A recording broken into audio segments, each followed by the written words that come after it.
The advice and opinions expressed by the host of Autism Live and her guests are meant solely as suggestion and should not be in any way construed as child-specific advice. The Center for Autism and Related Disorders advises working with a board-certified behavior analyst who has experience with autism before starting any intensive behavioral intervention. Any choices you make in determining your child's treatment are completely at your own discretion.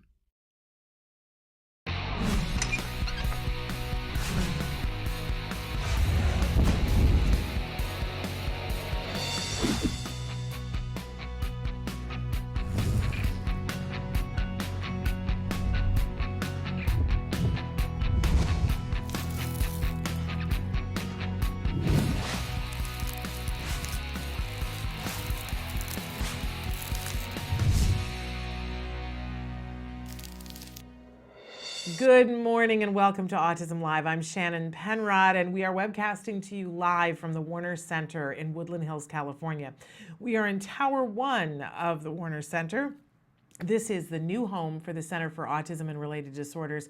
It's also the new home for Autism Live. Thrilled to be here with you on this Wednesday morning. You know, Wednesdays are my favorite days because we start the show with Ask Dr. Doreen. Dr. Doreen Granpeesheh on most occasions is here, and I know yesterday I promised you guys that she was gonna be here, and I misspoke because she has a very important presentation that she is doing this morning with far-reaching effects, and I did not check my calendar. But instead of that, and I know I can hear you all going, oh no, because we had questions that we were going to answer. But I will tell you that instead of that, we're going to play an oldie but a goodie that you guys are going to have an opportunity to hear Dr. Granpeesheh explaining what the criteria is for the DSM-5. Because I know when we switched from the DSM-4 to the DSM-5, there was a lot of confusion. It's been a little while. It's great to have a refresher course in that. I want you to know, though, we are going to be live during the second hour for Let's Talk Autism with Shannon and Nancy. Nancy Alspaugh-Jackson is here, and our very special guests today, Sean and Sharonda Stockman. You probably know Sean from the hit singing group Boys to Men, but let me just tell you that you're going to love meeting his wife, Sharonda, who has been doing amazing things, maybe not as much in the public light. What you may not have realized before we started talking about it here on the show is that Sean and Sharonda have a son who is on the autism spectrum. And they're going to be talking with us today about the charity that they set up after they saw how devastating it was when you have a child diagnosed, particularly when your child isn't speaking, and how important it is to give those children their best chance at being able to communicate vocally. So they set up a charity called Micah's Voice. They're going to talk with us today about how they got to that point, what Micah's Voice does, how it might be something of interest to you.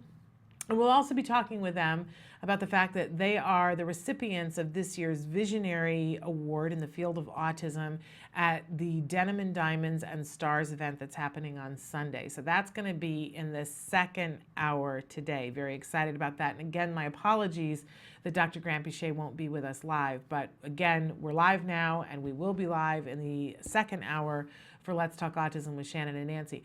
I do want to remind you that the entire show is meant to be interactive. Kelby's going to show you some of the different ways that you can get in touch with us. If you have questions for Sean or Sharonda Stockman, you want to be sending those in right now, and you can.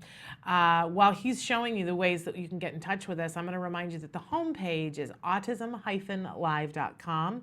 When you go there, many things to do. Please, please, please sign up for our email list so that you can get information like the fact that Sean and Sharonda Stockman are going to be on the show today ahead of time, which is a very exciting thing.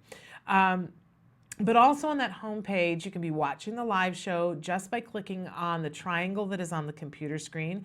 But hey, if you don't want to watch this show, you want to watch yesterday's show or last week's show, all you have to do is go to the playlist icon that's in the upper left-hand corner, and it will let you look at the 100 most recent episodes that we have done. If you want to go back further than that, well, you got to go to our YouTube channel, and you can, and it's all free.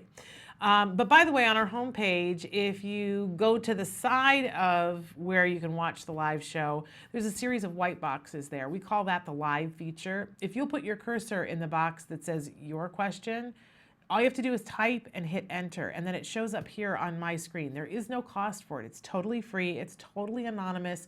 You don't have to fill out any lengthy application process. There's no username that you have to make up. There's no password that you have to figure out and have it rejected. There's none of those little characters in the boxes that you have to figure out, what does that say? Is that an R or is that an R next to an N? What is that, right? You don't have to do any of that.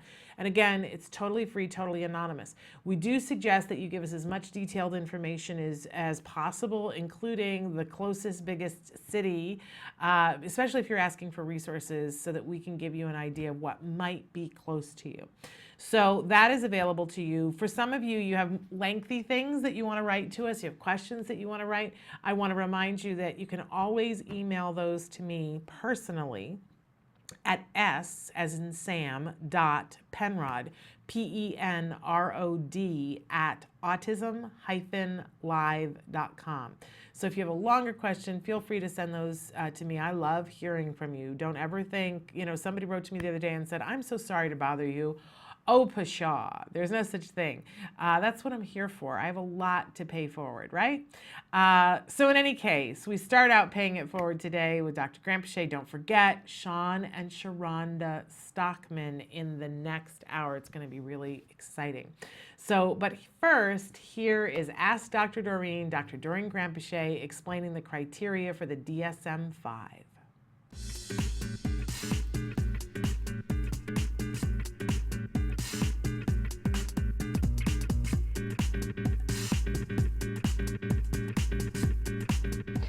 So first of all, the name of the disorder has changed, and the name is now autism spectrum disorder. Okay. In the past, it used to be autistic disorder. Up to this point, there were essentially 3 different or 5 different diagnoses that were placed under the spectrum. Okay. So actually, the way that it is currently is that the chapter heading was pervasive developmental disorders. Essentially, that means disorders that are, cause delays or problems in more than one area. They're pervasive. And the 3 main ones that we were dealing with were autistic disorder, and then Asperger's disorder, and then pervasive developmental disorder not otherwise specified. Right. And so now with the new DSM, everything has been merged, and it is now called autism spectrum disorder, one name. Okay. So what you have on the screen, I think, is basically going through the first portion. You'll see autistic disorder, and with autistic disorder, or what we call autism, there had to be a total of 6 or more symptoms. The symptoms would have had to been evident before the age of 3. And just very quickly, kind of the symptoms were in the areas of social deficit, communication deficits, and what we call stereotypic repetitive behaviors. And I've given a few examples of what would be considered a social deficit. For instance, if the child doesn't have eye contact, or the child doesn't share or show. And that's, in behavioral terminology, that's called tacting. Tacting means, how you've seen little kids and they will just sort of make an art thing project and then just come to mom or dad and show it. Yeah.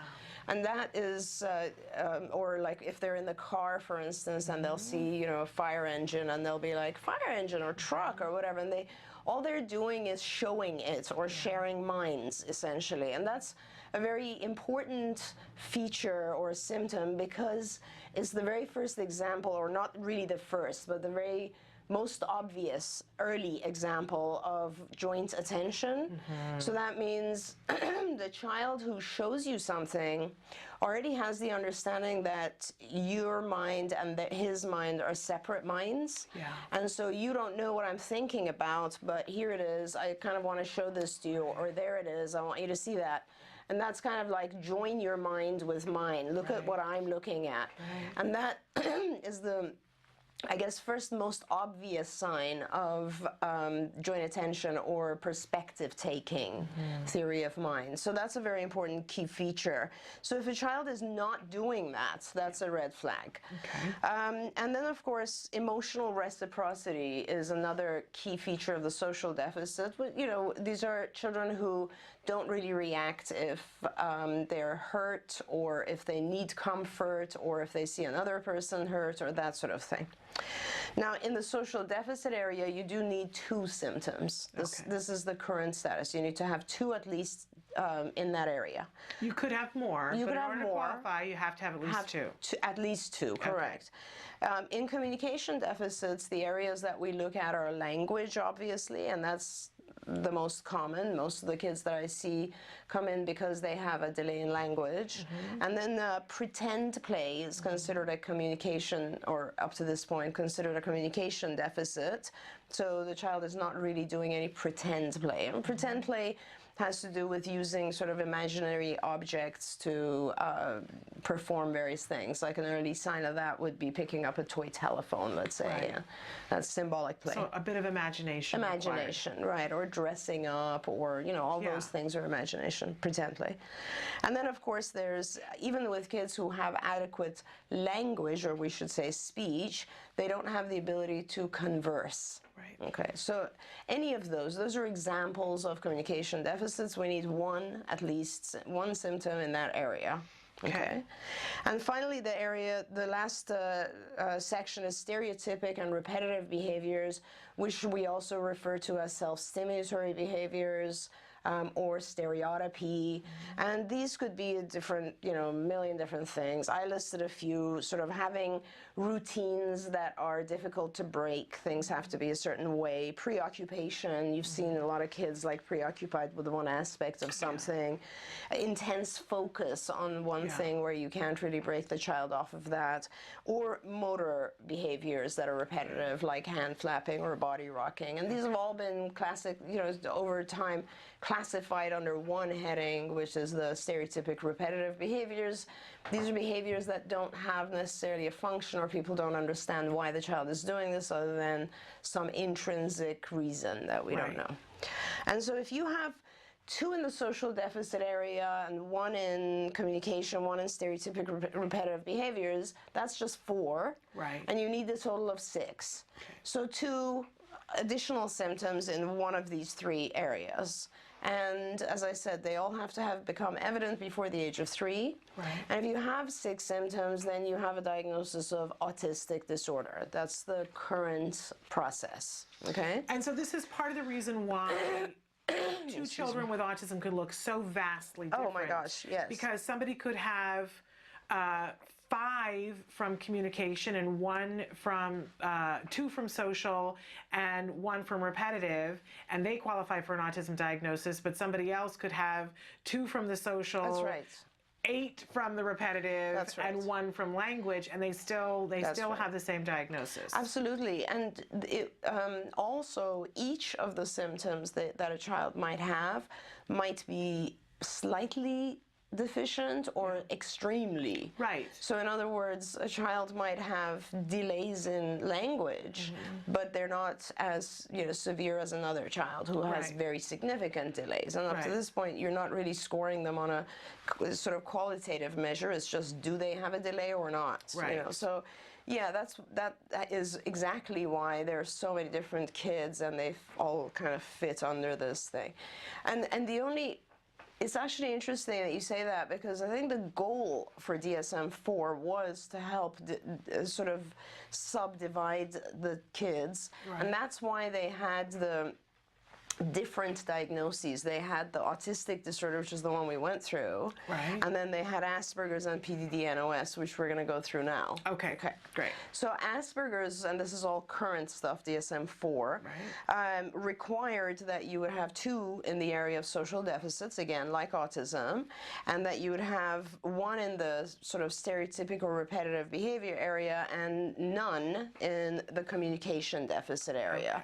And so this would separate, the intention was that this would separate those kids out who have appropriate language skills or communication skills, but they still have some, delays or deficits in social behavior, and oftentimes they would also have some kind of adherence to routines or those types. And that's what we would classify as Asperger's. I never really liked the Asperger's diagnosis ever. It just didn't really fit the kids. And the reason for that is that I think Asperger's children right now, the concept is that they don't have any language delay. And I think that kids with Asperger's do have a delay in social language, sort of pragmatic language, a very advanced abstract language. But, so this was how you diagnosed Asperger's, essentially, is that you weren't really looking at communication, you were looking more at social behavior. And one of the things I've heard from parents that they felt was unjust about the Asperger diagnosis is that people tended to generalize and say, oh, it's a lesser version of autism. I think a lot of us look at it that way, and yet there's the possibility that there's somebody whose deficits in those areas are so extreme that it's a very, profound form autism, but it's just different areas. I wouldn't, if you're diagnosed incorrectly, at any point that you place an individual with Asperger's and an individual with autism or autistic disorder next to each other, the child with autistic disorder is always going to be more severe and profound. But what happens, which was kind of unfair for the families who have children with Asperger's, was that the deficits in Asperger's don't appear until a little bit later. So for instance, one of the things that we're looking at for 2- and 3-year-old, 4-year-old is mostly communication. Yeah. And because these children, Asperger's kids, tend to be very intelligent, they kind of overcompensate for the social delays. The social delays don't become really all that evident until maybe 5, 6. So often the Asperger's kids are diagnosed later. Yeah. And also, up till now, there hasn't been good funding for Asperger's, whereas, in the California, for instance, regional center system, you don't get any funding from the regional centers if you have a diagnosis of Asperger's, whereas you do if you have a diagnosis of autism. Yeah. So, and so basically it was a difficult situation. My Asperger's kids are the ones that I worry about the most, actually, because of the fact that the assumption is they're higher functioning, they don't get the level of support they should. Okay, good So point. that's one of the reasons I'm happy about the new changes, and you'll see, because it kind of just folds Asperger's into the whole spectrum. Okay. And then we're left with PDD-NOS. PDD-NOS, which stands for Pervasive Developmental Disorder Not Otherwise Specified. You know what parents say it stands for, though? No. They say pediatrician didn't diagnose. Oh, but that's what great. PDD stands for. That's perfect. I didn't know. I'd never heard that. And then there's something for the NOS as well, but I think it's not something we can say on TV. Yeah. I just think it's nonsense. It's like, and we have this in mental disorders. You have it, it's not just with autism, but you have it across a few other disorders as well, where it's kind of like the catch-all category. Yep. It's like, okay, this is the child who has not 6 symptoms, but 5. Right. Okay, where do I put him? Right. He definitely has 5 deficits or 4 deficits that have to be dealt with. So we put him in the PDD-NOS category and say, okay, that means he's higher functioning. He's less delayed, or he has fewer symptoms to deal with. Right. And that was, the kids with PDD-NOS, I think, were completely treated unfairly, because everyone kind of expected these kids to just do fine. Right. I mean, I had over the years, many situations where I had to go to court for kids, or really argue the fact that they needed services despite their PDD-NOS diagnosis. Because funding sources frequently go, so you have maybe 5, not the 6, and or maybe 2 of them aren't from the one area that they need to be from social. Exactly. So you could actually have 7, but if they weren't 2 from the social, you don't fit the diagnosis. So there you are with the pediatrician saying to you, oh, your child has deficits, good luck with that, there's no funding. Exactly. Horrifying. For instance, I would have a child where they would have every single stereotypic behavior that could exist, and delays in communication, and because they had just one symptom is the social, which would be just aberrant social behavior, and you'd look at that child and say, oh my gosh, he's more severe, and I can't diagnose him. So these were some of the problems that we had. Hopefully addressed in the DSM-5. Yes, hopefully addressed now. I think they will be, actually. I like it. As I've said before, we'll see how it impacts society, but I do like the new criteria. So we're going to delve into the DSM-5 now. I think we should take a short break. Okay. We'll let you take a drink and let you guys ask questions about anything that we've discussed so far, and then we'll continue on with Dr. Doreen Granpeesheh breaking down the new DSM-5 autism criteria. Stick with us. Welcome back to Autism Live and Ask Dr. Doreen. We have with us in the studio right now Dr. Doreen Granpeesheh, truly truly a visionary in the field of autism, and I would argue the greatest autism expert. Thank you. You know, I mean, you about have the that. experience and have had you don't look like you could possibly be old enough to have had the experience that you have, but you have. Yeah, and thanks, sir. working with children and really being at the forefront of getting help, both clinically, but also making sure that legislation happens that will help the families. Oh yeah, things have improved quite a bit since I started. But yeah, I mean, I think it's been my puzzle my whole life. Like, I've been trying to figure it out my whole life. So the more we know, the better, of course. Well, and it helps me to sleep at night to know that great minds like yourself are working on this, Oh, thank because you. I appreciate and that. working on, and you always take into consideration, how do we get this to the family? How do we trickle this down to the family? yeah. Because they're the important part of this. I always hear you saying that, and I appreciate that greatly. Thank you. I appreciate that. Yeah. And so today we're talking about the DSM-5. DSM-5. We just went through the DSM-4 and talked about what the current status is, and now you're going to start to tell us what some of the differences are. Right. So what we'll do is we'll talk first about, because it's quite different. Okay. So we're going to start with just like a definition of the DSM-5 criteria now, and then we'll just sort of target the differences. Okay. So first of all, as I said, it's called autism spectrum disorder now, Okay. which I'm glad, because for many years people were just referring to ASD, and that wasn't a term that even existed. Funny. Even the chapter wasn't called ASD, and I was like, where are people getting this from? So Yeah, it sort of became the PC term, because there was such the Right. battle between, is the child autistic or does the child have autism? Right. And different people feel different ways about it, so everybody started saying ASD. Right. Because nobody could argue with that. Right, But right. so now it flows with it. now it flows with it. And so it starts with the first criteria, I guess, which they call criterion A. And this, there's a lot of text on the screen here, but basically this is persistent deficits in social communication and social interaction across contexts, and it can't be accounted for by general developmental delays, and manifested by all three of the following. Okay. So there's two things here. One is we're no longer saying you have to have like X number of the following. We're saying you have to have all of the ones that are listed on this page. And the purpose for this is that they've joined communication and social. Now, I've said for years and years, obviously, how can you not have a social delay if you have a communication delay? Right. There's almost no way, right? I mean, when you have a communication delay, unless you're hearing impaired, you will have a social delay. Right. And that's what happens. I mean, how can you socialize if you can't vocalize or communicate? Right, makes sense. So it makes a lot of sense that they've joined it. So the very first thing is they've joined communication and social, and these are the things they want you to have.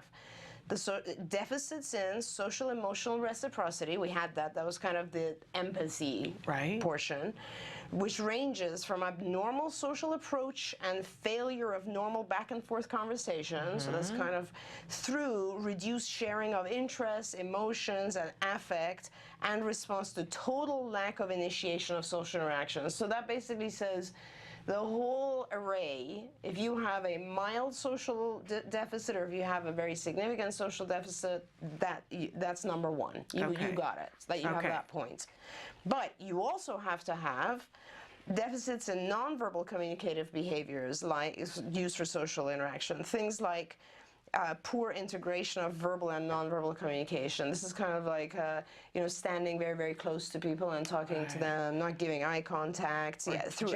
abnormalities in eye contact, Gesturing, gestures, being able to- understanding gestures, Okay. exactly, body language as a whole, or deficits in understanding and the use of nonverbal communication, all the way to a lack of facial expression or gesture. So that means sort of doesn't matter how severe, but if you are not able to have those, if you don't have those nonverbal communicative behaviors, whether they're mild or severe, then you classify. That'll be point 2. You have that. Okay.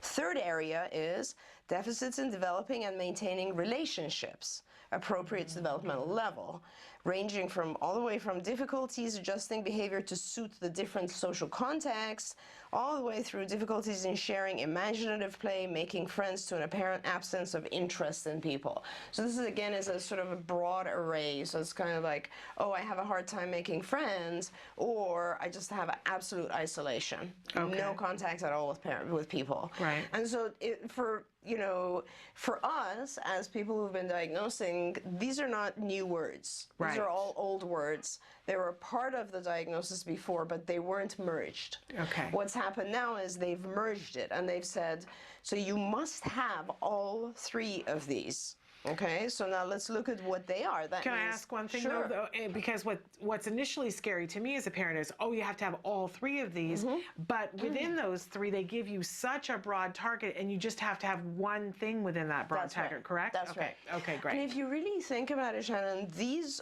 three are the ones that most of the kids would have before anyway, because remember, we used to have two in the social area. Right. Right. And at least one in the communication area. Right. That's what they are. Okay. It's those three that everybody always had. Okay. So most of our kids will fall into one of these categories, or all three of them actually. So just to be clear, the first one is just social emotional reciprocity. Okay. The second one is non-verbal communication. Okay. And the third one is developing and maintaining relationships. And these three are pretty commonly, checked off when you do diagnosis, even with the criteria right now. So whether you before had a PDD NOS, or you had Asperger, or you had autism, chances are that, you've got a good chance You're going of... to have these three. Okay, great. Because you might, for instance, if we look at it, a very mild case right now would have, for instance, look, back at the first category was, deficits in social emotional reciprocity, right? Let's say this child would have difficulty with back and forth conversation. Okay. They get hit number one. Right. Number two is, they also have a little bit of a difficulty understanding other people's gestures. Okay. Okay, and the third one would be, for instance, they don't make friends like other kids do. Okay. See how mild it is, Yes. but you would qualify. Okay, great. And on the very severe end, obviously, completely isolated, no eye contact, so it works. So that's criterion A, and that's the most important that has to be present. Okay. Now, criterion B is where they deal with all the stereotypical stuff that used to exist also, remember? And so that's restricted repetitive patterns of behavior, interests, or activities as manifested by at least two of the following. So they just want you to have two of the four that they've listed. Okay. And of the two would be, so here are just some of them: stereotyped or repetitive speech, motor movements, use of objects, and we've said this, sort of the kids who have, repetitive speech like echolalia, or they have motor movements like hand flapping or body rocking, all of that. Second one is excessive adherence to routines. Right? That's our kids who have rituals and patterns of, they just want things to be a certain way, and they have a hard time. The third one is there too: highly restricted, fixated interests that are abnormal in intensity or focus, like really always having to kind of look at the detail of their toys, or all of those. And again, as I said, those three are very common language for us who've diagnosed, because those were the classifications that were under stereotypy before. That hasn't changed. These are just examples that were there. But they're saying you need to have two of these. Now look at the fourth one. The fourth one is awesome. It's brand new. I love it. Thank God they finally got it. Yeah. It's the very, very first time sensory comes into the diagnosis. We've never had sensory before. Hyper or hyporeactivity to sensory input or unusual interest in sensory aspects of the environment. For instance, indifference to pain, heat, cold, or adverse response to specific sounds, textures, excessive smelling, touching, fascination. I am so happy that came in. Yes. Because all of my kids had some form of sensory, the majority of my kids had some form of sensory issue, and it just it wasn't classified. Right. So it was always important to treat that, but it wasn't something that would contribute to the child receiving a diagnosis. Now it does. which is because exciting. in criterion B, you need 2 of the 4. And so if let's say someone has repetitive speech and sensory issues, they'll qualify. Or if they have very, item 3, which is the highly restricted fixated interests and the excessive adherence, those to me are caused usually by anxiety. And a lot of my kids have anxiety, so they kind of do obsessive compulsive behaviors. Right. So for me, it's awesome because if I now have a child who has sensory issues and anxiety, which a lot of times the anxiety comes from the sensory dysregulation. Right. It's a pretty scary world if things are like too intrusive or too loud, it makes you anxious. Now I have that. If I have a child who has those 2 symptoms, that qualifies for criterion B. Okay, great. And that's terrific. So not to get confused, but criterion A was where we were looking at the social and communication. Right. Criterion B is where we were looking for the stereotypical repetitive. Okay, but that's got the added sensory component. Which is terrific. Wonderful. Yeah. Now we have 2 more. We have criterion C, Okay. which says that the symptoms must be present in early childhood. So in other words, that was the same as before. Remember, we had said they should be there before the age of 3. Right. Symptoms should be apparent. And criterion D is that the symptoms together limit and impair everyday functioning.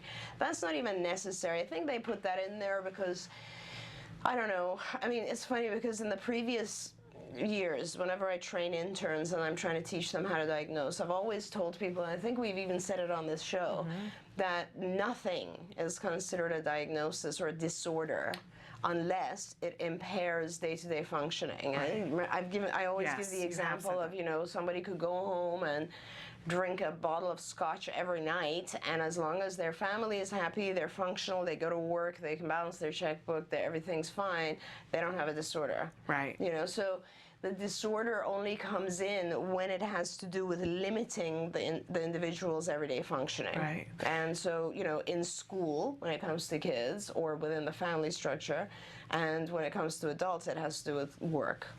Can I go back to C for a second? Sure. Emily, can you put that back up for a second? Because when we saw last summer and were able to comment, it seemed as though that this, in parentheses, is the new part of this. Is this, or was this in DSM-4 and I just didn't know it was there? No, it's a clarification. I think what they're trying to say, but may not become fully manifest until social demands exceed limited capacities. The reason for that is that often a parent who this is their first child won't really know what's appropriate or not appropriate, and therefore we only start to see a lot of the problems when the child enters, let's say, preschool. Yeah. And so what this is trying to say in the parentheses is that the child could have had these various symptoms, but because the parent was just not placing demands or was doing their best to try to just walk around the child and take care of the child, right. The child didn't really show these deficits, or perhaps the child was, homeschooled or in an environment where it just didn't become evident. Okay. So this is something good. In other words, it basically says, okay, well, maybe the first person who saw it was the teacher and the child was now 4, which is very common, but that doesn't mean that the symptoms didn't exist before. Because that sounds great, because I know at least one mom has asked that she has a 7-year-old that when he was getting diagnosed, they said, well, the symptoms weren't there before 3, but has huge social deficits that have become apparent in the last couple of years. Right. So he might qualify just because of that parenthetical. Is that possible? Well, remember we were just talking about Asperger's, and we said that when the children have Asperger's, there's so much, their functioning level is higher, and so a lot of the things about Asperger's, like let's go look at even these. Now let's forget about Asperger's because Asperger's is gone now. Right. But let's talk about, for instance, the social deficits that we just went through, right? Let's say someone doesn't have,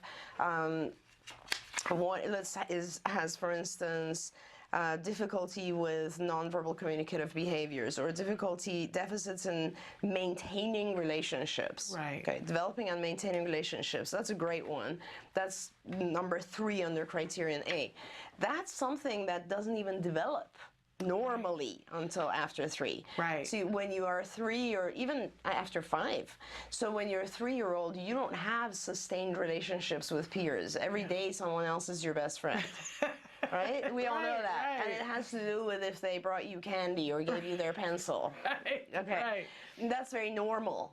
So if a child now is really having problems, and let's say they're 5, and their main area is just they can't develop relationships, well, that caveat in the parentheses sort of allows us as diagnosticians to say, okay, well, maybe it wasn't apparent before 3, but it wasn't something that would become apparent. Right. So it is now becoming apparent, and the child's 5. That doesn't mean that the earlier deficits weren't there, because there has to be some core cause. Okay. The good example of that, Shannon, is theory of mind, is the perspective taking stuff that we know so many of our kids have a problem with, yet perspective taking in normal kids doesn't really even develop until 4 or 5. Okay. So how would we say this is a core deficit that must be present before 3? No.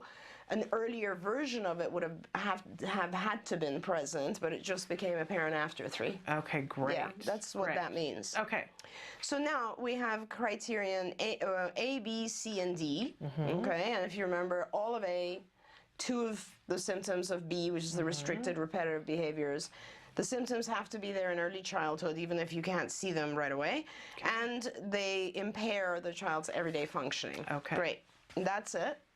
Okay. That's the new diagnostic criteria. And I look at the key differences, and that's on the next slide. And so you notice that the 3 domains now become 2, whereas before it was social and communication and repetitive behaviors. Now it's only social communication and repetitive behaviors. Okay. Second change is that now we don't have categories anymore of autistic disorder, Asperger's, PDD, etc. Now we are just dimensional. It's one dimensional. It's like far end to, very excessive to not so excessive, and we're going to talk about that in a second. Another new change is that we now require 2 of the repetitive restrictive behaviors. Before 1 was enough. Right. But there's the addition of the sensory, which is quite amazing and makes that much more palatable. That's right, and that's an awesome addition. Yes. And the other 2 really good changes that are on the next slides are we have what are called specifiers and modifiers, which I'm going to go through in a sec. Okay. And we have level of severity, which I'm going to go through after that. Okay, so the next. Should we take a break? Would you like to take a break before we do or you want to forge on? Completely up to you. Let's take a short break, and then we're going to come back to do the specifiers and modifiers and severity. So keep your questions coming. Right back more with Dr. Doreen Grampichet after these messages. Welcome back to Autism Live and Ask Dr. Doreen. We have Dr. Doreen Grampichet here with us in the studio, and she is taking apart this DSM-5, the criteria for autism, and it's very exciting to see this all now and see what has changed. You've gone through the DSM-4 so we could see what the status was and some of the differences, and gone through the DSM-5, but now you're going to show us the modifiers and the levels. That's right, and this is sort of a very key portion of the DSM-5 diagnosis. And so just to really quickly summarize with the DSM-5, we went through that there are 2 sections now. One is sort of the social communication, and in that you need to have all the symptoms that are listed, although it'll range from pretty severe to moderate to mild. And the second criteria is the repetitive stereotypical behaviors, and in there you have to have 2 of the symptoms. And then if it's before the age of 3 or early development and it causes problems in functioning or adaptive functioning, then you're good so far for the diagnosis. Now there's 2 other, so at this point you would basically have the diagnosis of autism spectrum disorder.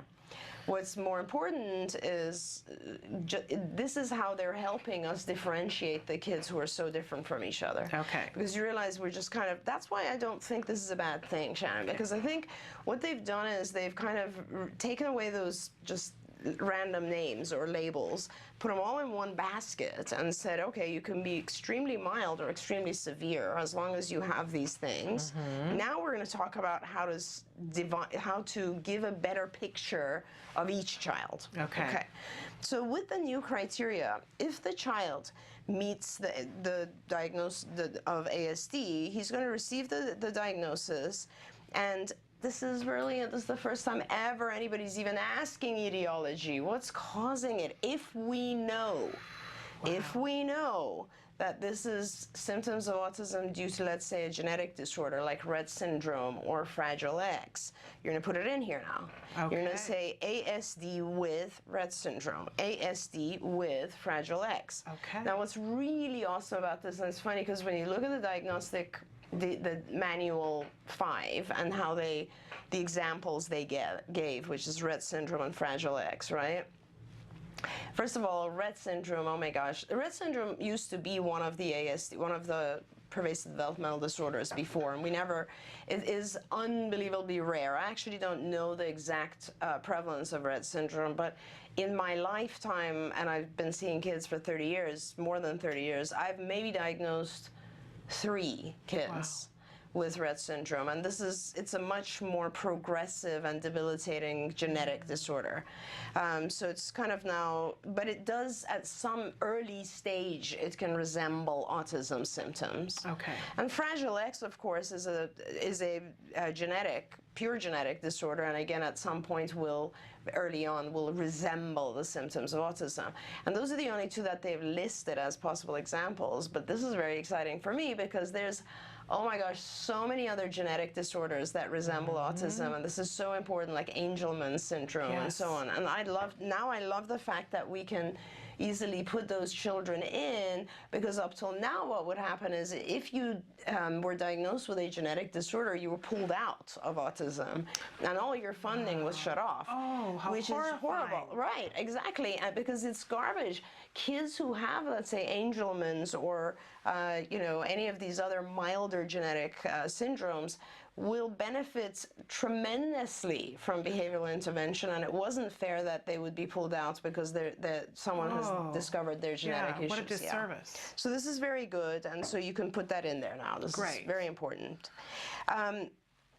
And of course, let me see, do I have it on the other pages? I think I do. Well, and the other very important, if I don't, I mean, I should just mention it here. The very cool thing here is this means you can also basically say that the child has other types of medical illnesses. So this is kind of important that you can start throwing these in, right? If you know that it has to be etiology, so it's kind of like pretty clear that this other thing is leading to these symptoms. Okay. That gives us a new in. Now the modifiers are kind of interesting as well. The modifiers indicate some other important factor. They're not the cause, but it is an important factor for diagnosticians or treatment providers to be aware of, for instance, with seizures, ASD with seizures, ASD with intellectual disabilities. Now this is kind of very, very important, that last one, because historically people had always thought of autism as, okay, so back in, I think it was DSM-3, maybe even, people were saying things like, oh, it's if you have a child with autism, they're also mentally retarded. They have mental retardation, and I fought that for years and years and years. Now what they're saying is, if the child has mental retardation, you can put that in. So in other words, they're agreeing with the fact that the vast majority of our kids don't have it. So that's awesome. So that's another thing. Very awesome. Yeah, these are modifiers. So those are 2 other things. I have to kind of speed up, don't I? Because I'm almost done, actually. I'm almost done. We'll take as much time as it takes. Right. So then the other things that go in, again, on the specifiers and modifiers are things like early history. And these are awesome things. Like, you're giving so much more information on the diagnosis now than you ever did. Okay. So, for instance, age of perceived onset.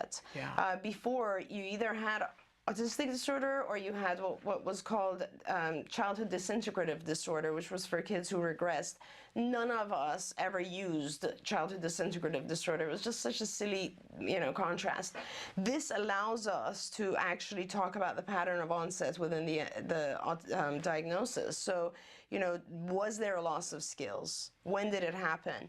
And so you could be actually diagnosing kids as things like ASD with onset before 20 months and loss of words. Wow. Or ASD with onset before 32 months and loss of social skills, That is spectacular. Like, I love defining it this way. Or you could just simply say ASD with no clear onset and no loss. This is a child who just never progressed. And am I leaping too far? But to me, it seems like that will help in our ongoing struggle to phenotype autism. If this information is put in at diagnosis, and then we see and track the progress, it's going to help us down the road to be able to know what's effective for each one of those categories. Right. It's going to be much, much more helpful, for sure, definitely, no question. Yeah. Love that. And so if you wanted to hear in this category, in the modifiers or specifiers, you can also say ASD Asperger's type. Okay. So in other words, what would have previously been diagnosed as Asperger's, now you can mention it here. Great. Yeah. Fabulous. So the specifiers and modifiers are terrific. They really for everybody. Absolutely, they're wonderful. And finally, the last new addition is the level of severity.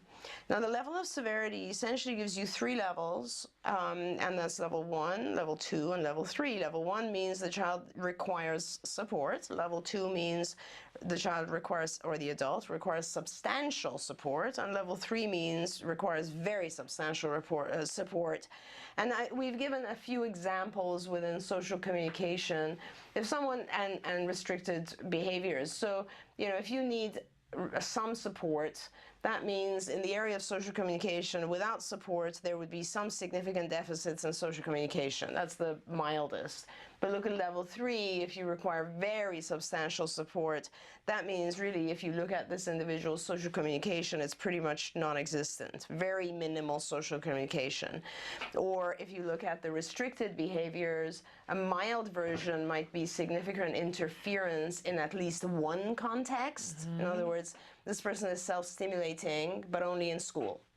Whereas a level 3 child might have constant self-stimulatory behavior in daily life. So this is where it gives you the ability to differentiate the severity level. So forgive me for asking what's probably a ridiculous question, but is this kind of mimicking, because we use terms like high functioning and profoundly affected? Yes. So instead we're going to say level 1, level 2, and level 3? Right, it is, and it's because of it absolutely. I mean, the high functioning, low functioning type thing will be kind of determined by these. Okay. Because really, the more impacted, the lower functioning a person is considered, then the more support they need, obviously. Right. So that they would be a level 3. Okay. And I think this is also very critical because keep in mind we don't have Asperger's and PDD anymore. Right. So this is sort of to differentiate those kids perhaps that have a higher, like less deficit would be level 1. Okay. Yeah. So that's pretty good. I like the levels of severity. Okay.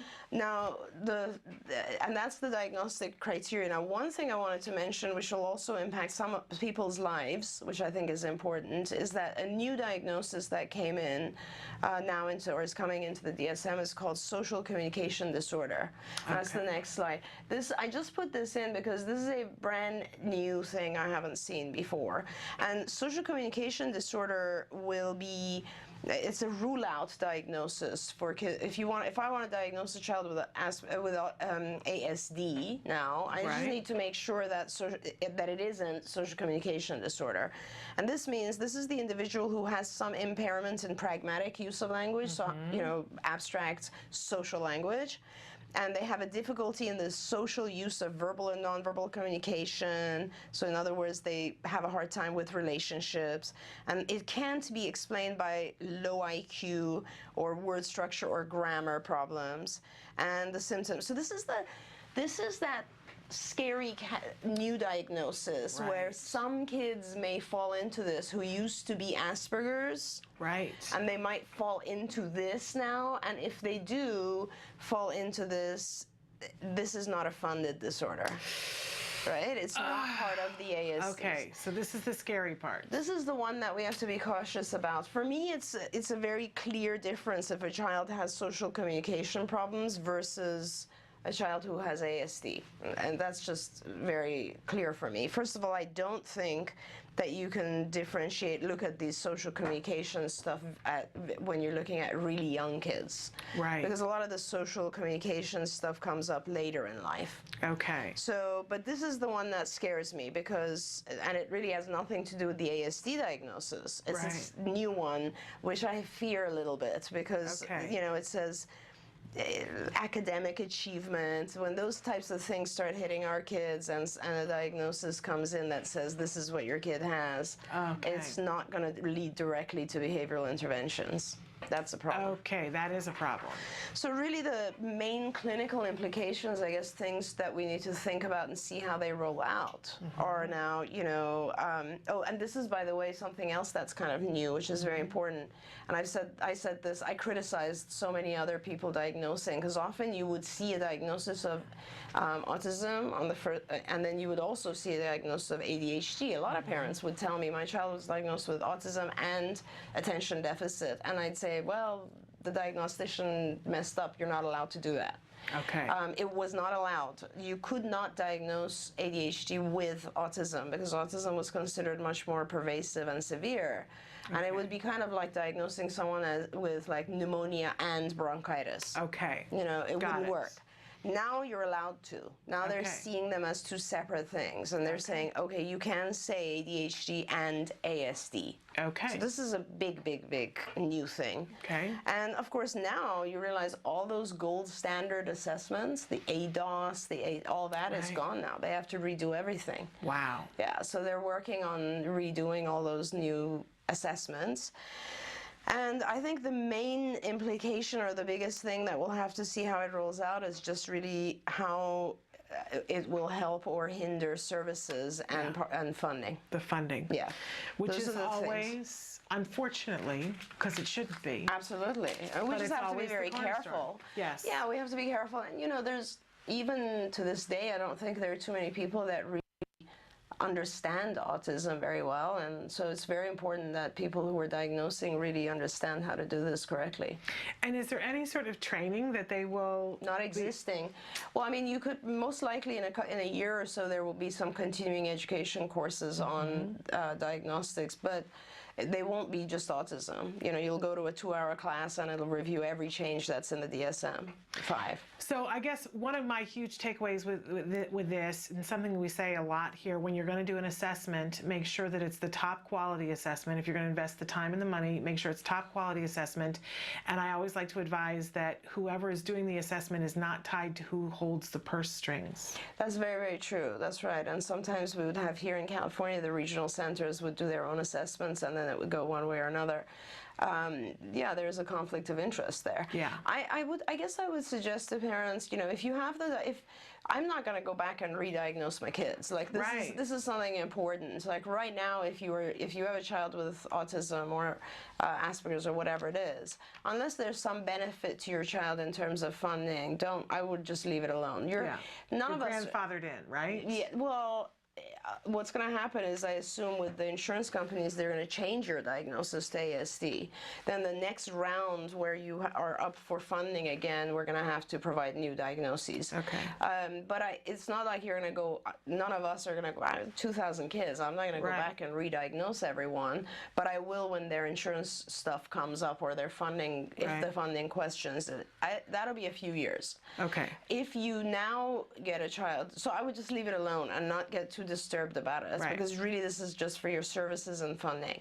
If you have a child who right now is going into diagnosis and the clinician provides a diagnosis or doesn't, then I would really probably try to see a specialist or an expert, because really it's, you know, that's important. It's just I only worry about the high level kids who need intervention, who may now fall into that social communication disorder category, and that would be a little upsetting, because those are the kids that really do need help. Okay.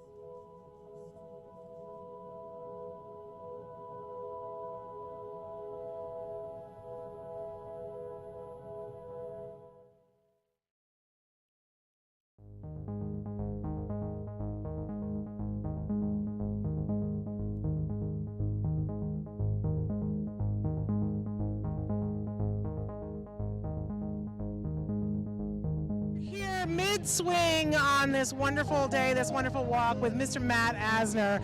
Talk to us about today's walk. Do we have any facts, figures, numbers, or just pure emotion? Just pure emotion.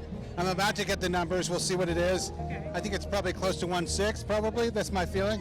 But it's incredible. We had 55,000 people plus here today, and you know, honestly, I've been here 7 years. It gets better and better and better. So. And really, what you fostered here today is hope. I know that's your favorite four-letter word. Where are we without hope? Where are we? Really, I mean, seriously, where are we without hope? Hope is everything. Hope is eternal.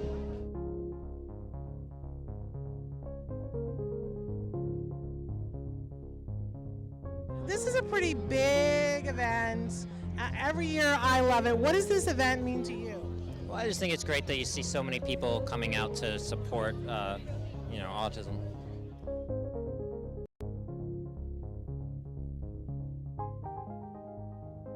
So we're here with Max Burkholder. There's a whole community of people that are going to love you no matter what you do, no matter where you go, no matter what you do. And that's the autism community. Are you okay with this? Is this a good thing? I'm pretty okay with it. This seems to be a pretty happy, supportive community. Well, what did you learn about autism through portraying this wonderful character? Sort of the individuality of it. You know, like with autism spectrum disorders, a tendency is to sort of generalize everybody with sort of the same degree of affliction as sort of exactly the same, and very generalize them a lot. But something I found while just talking to everybody, and that I tried to put into the characters, just the sense of individuality that all of them have, everybody has. And so at a certain point it became not really even portraying autism, it just sort of became portraying the character.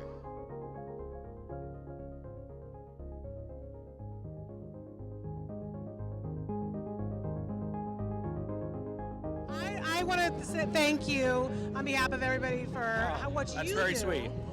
To bring awareness and to raise money. That's a tremendous, tremendous legacy. But as a dad, you've got other things that you're doing as well. Yeah. I want to know, as a family, if you have any advice, what's been something that's been helpful to you personally? You know, get your autistic kids out in the community. I mean, my son's got a guide dog, so he goes to a lot of cool places. He surfs, he skis, does gymnastics. He's actually trying Hebrew school. I'm not quite sure if he knows what's happening there, but he does all kinds of cool things, and he has a lot of friends. Right now, most of his friends are the adults who take care of him, and over time, hopefully he'll have more friends who are his age, and you'll see him walking around, and people won't be nervous around him. The dog's been very helpful with that. It's like the dog is like the most infectious thing in the world. Like, everybody wants to be near the dog, and he sees that, and he gets some of that affection laid onto him. So as a family, you know, we're just there to support Tyler and make him happy.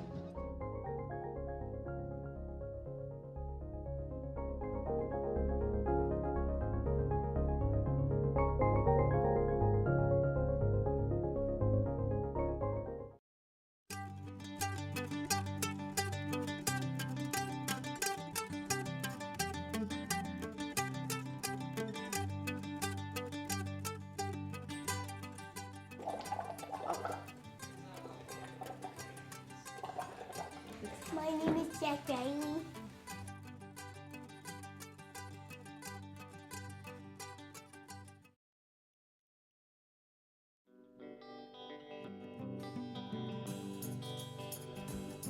I know a cute little blue-eyed boy, and his name is Jack. Jack Riley.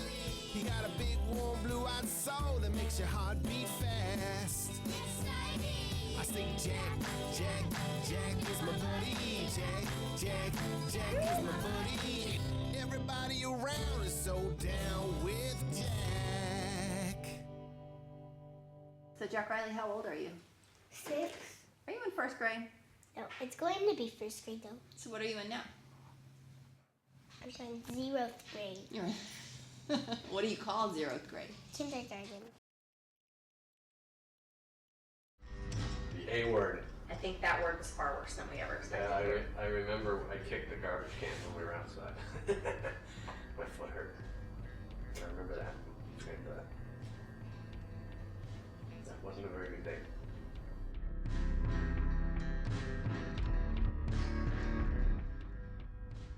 Say, yeah, there we go. Good job. Green or orange?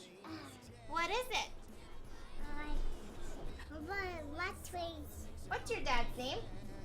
Like, It's, I guess it's Good. a pretty good example of what it could look like. I mean, there's struggles for all kids, but the fact that they were, Cheryl and Mike were so great, you know, taking in our parent training and utilizing the tools that we gave them and being on board with us and being consistent. I feel like consistency is so important because sometimes I know when parents come home, it's just easier for them to just give the child whatever it is that they need because they've had therapy all day. But consistency, I feel, is so important. And that's, you know, how you get over, you know, their behaviors, their difficulties, and yeah. So, yeah, consistency is key, and it's obviously worked for them. Like that, okay? Ready? You can do it. 1, 2, 3. Yay! Good job! Good job, Jack. We adore him, so whether you do the right thing because of that, you're doing something because of it. think I saw it. Coincidentally, some of it's right. When we first, you know, you hear autism, and of course I did all the online research to scare you to pieces, and you know, one of the things that probably hit me the hardest was that he's not supposed to be a kid who likes affection. He's not supposed to be a kid who's going to put out affection, and of course that's not true. But you know, what did we know at the time? So I think then, and it's in both of our nature that we thought we could love it out of him, which is probably one of the best things that we ever did. Maybe, I don't know. I'm going to marry somebody. Yeah. Eloise. Eloise? You've got a lot of contenders, though, for who you might Yes, marry. I do. Who else might you marry? She's the only one I'm going to marry. Oh, yeah? I hope. And as I said many years ago, I want him to date. I think that forms you. It informs everything in your life. You know, getting your heart broken, breaking a heart, confidence, insecurity, everything's informed by dating. And I really want him to do that. And to me, that's a typical behavior. Just that, I don't know, I mean, he's just such a cool kid. It's just, we are amazed every day at some of the stuff that he says and does, and feel very, I guess, honored, privileged to be his parents. Well, what if Mommy asks you to eat broccoli? What will you do? I would eat it, but I don't like it. Okay. It just tastes like, because I don't like eating trees. And that looks like a tree. That's true. You don't like eating trees? It looks like a small tree, like this big a tree. Yeah. That's one thing that autism has done for us. If I just don't know that if you don't go through this, that you, I mean, I was never someone who lived in the present very well. I tend to look to the future a lot, always planning what's next, and boy, he helps me to live in the present because you just have to. You have to appreciate every little thing. Part of me wants him to forget that he ever even had therapy, just to grow up and make memories, make friends, and yeah, be successful in life. Perfect. Now pull the other bunny in. Did it!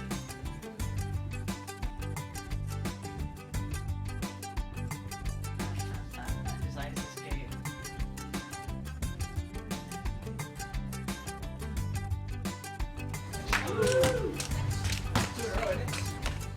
It's not a death sentence. A lot of joy and growth, and when you find the fun, it's probably bigger than it ever would have been with a typical kid because you work so hard for it. And that's about it, I think. Can you take this off? Makeup. Temperamental star. Nailed it.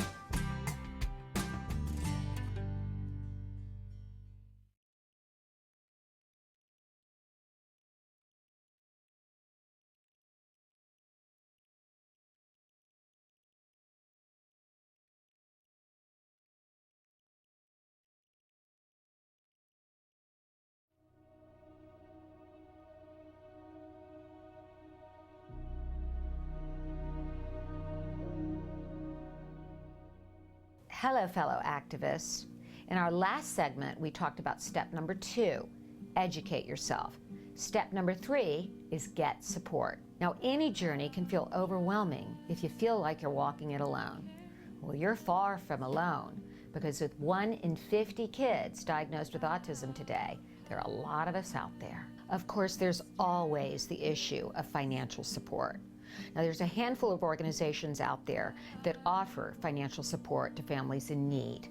ACT Today, or Autism Care and Treatment Today, is one of them.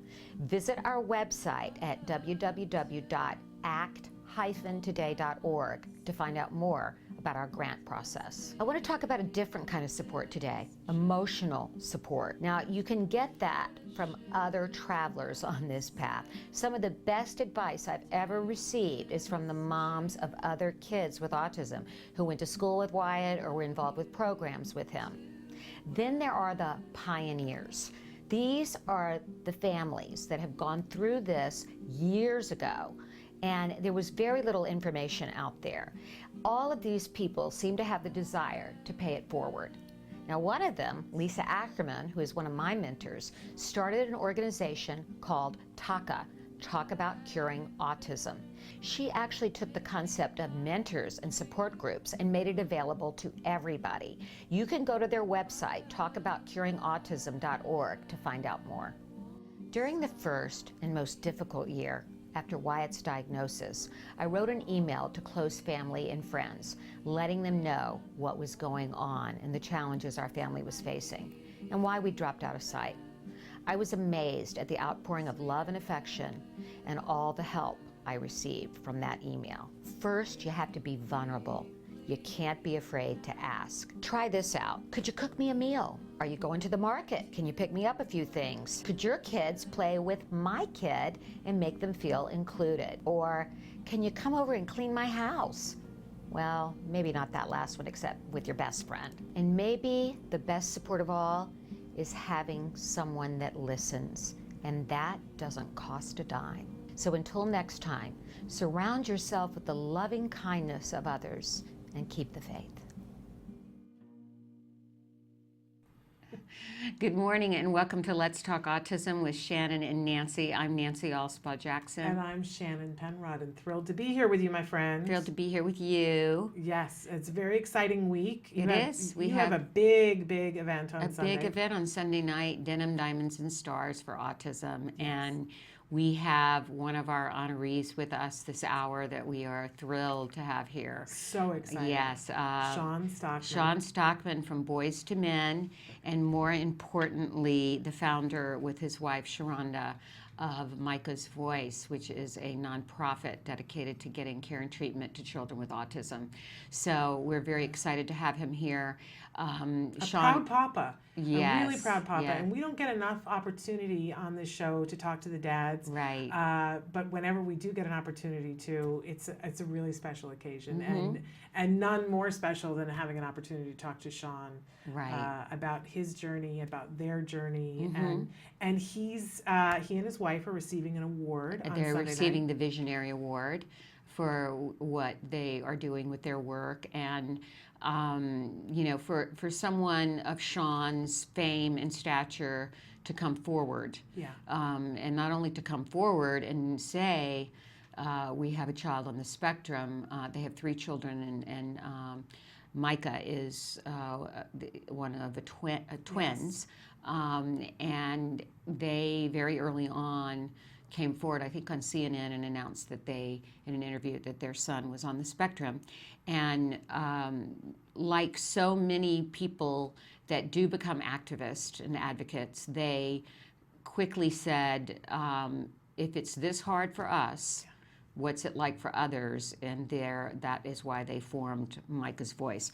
So we're going to talk with Sean about his personal story, about Micah, about their nonprofit, about receiving the award, and it's going to be a really... And if you guys have questions, remember that you can always be writing in your questions at www.autism-live.com. We'll be checking in to see if you guys have questions. So before we bring Sean in, we have a couple of things in the news. Yeah. Autism Speaks has announced that They are giving $150,000 in prizes for breakthrough ideas in housing for adults with autism. Yeah. The Autism Speaks House to Home Prize. And you know, we know that when our kids transition from being teenagers to adults, many people call it the cliff. That there are so many few. We won't say that there's no services, because more and more there are services, but there aren't as many services. And so being able to promote and have a way to have people interested in putting their minds to some of the issues that face our teens that are becoming adults, I think is a good thing. And certainly, I think it's a dicey thing figuring out what a housing situation can be, because like all things in our community, it can't be one size fits all. No. So I'm excited to see what bright minds come up with, and thrilled that they're being given an incentive to do that. So we'll see what comes of it. I'm certainly interested. I know you and I talk frequently about where are our kids going to live, and what are they going to do as adults, and where are they going to be. I tell Jem on a regular basis that he's expected to live at home. He laughs at me and says that's not happening. But, you know, I know other people who are like, no, I want to get him out of the house. We had that conversation the other day. I said, you know, I want you to come and stay at home, but that's because you're 12 years old. Right. When you're 17, I'm going to say, get a job. Right. Get out of the house. So this prize is actually 3 prizes for 3 separate solutions. Home and residential support solutions for individuals who require 24/7 support. Home and residential support solutions for individuals who require daily support. And home and residential support solutions for individuals who require weekly support, a few times per week, but not every day. So the best original idea in each category will receive a $50,000 prize. They can be submitted as written proposals, photos, drawings, comparative examples, business plan outlets, and digital media. The submission deadline is March 1st, 2016. The judges will include people with autism, thought leaders in the field, experts, and parents. To learn more, we can post this maybe on your. Absolutely. It's herox.com. It's rather a long URL. But you can find their Twitter at I am Hero X. Okay. I am Hero X. That's the best place to go. And they're also on Facebook, I am Hero X as well. Mm-hmm. All right, so check that out. We also, very excited, I haven't had an opportunity to see this documentary yet, but there's a new documentary that's going to be featured, that is being featured, called How to Dance in Ohio. We've also reached out to the filmmaker to see if she has some opportunity for to be on the show, that we're really looking forward to seeing that. But really interesting, the documentary that they did in Columbus, Ohio, had an opportunity, and it focuses on girls on the autism spectrum, an discussed aspect of our autism community. If you have an opportunity to see this, I believe it's on HBO, although my notes are incomplete. Did I give them to you, or did I just not? Oh, I have them here. Okay. It's about autistic people coming of age. Her involvement began watching a friend's daughter who has autism manipulate the difficulties of growing up. She went to Columbus, Ohio, met a great psychologist, set in on group therapy sessions, realizing the trauma of them being unsure, nervous, afraid. The spectrum, let's see, it says HBO airs it Monday. But that was this last Monday. Okay. So now it's in the mix on HBO. If you get Right. HBO, that you have the opportunity, it will be on several times, but I know I'm excited to see it, How to Dance in Ohio. Right. Exciting new documentary. Okay. Okay, we kept it short on it in the news today because we wanted to save time for our fabulous guest, Sean Stockman from Boys to Men. You also know him from the Sing Off. Oh, yeah, the Sing Off. I love the Sing Off. We'll talk about that too. So if you have questions for Mr. Stockman, feel free to be sending those in to us live right now. autism-live.com. We're going to take a break and bring our special guest in. Stick with us. You say howdy, we say hi. Let's get rowdy, let's get wild. Let's get wild. Let's get wild. Let's get wild. Let's get wild. Let's get wild. Hey, welcome back to Autism Live. We heard you. Everybody wants macaroni and cheese. Yeah, but we're gonna make it allergy free. But here's what's the crazy part of this macaroni and cheese. It's actually healthy. And it tastes good. Yeah, it tastes really good. That's the most important part. So we're gonna start, we got our water boiling. There's so many variations on the pasta. We're using today a corn pasta. We can verify with the manufacturer that we have a GMO-free product. So let's go ahead and put that in there. Ooh, and if you don't mind, stir that up for Sure. me, my friend. Now it's sticking a little bit to the bottom. Yeah. Is that okay? We maybe add a little more high heat oil and spread that around again. One thing you gotta know about gluten-free pasta, if you overcook this, it becomes mush. Let's move this guy over to the other burner so you can see what I'm doing. And now we're gonna start with the old macaroni and cheese sauce.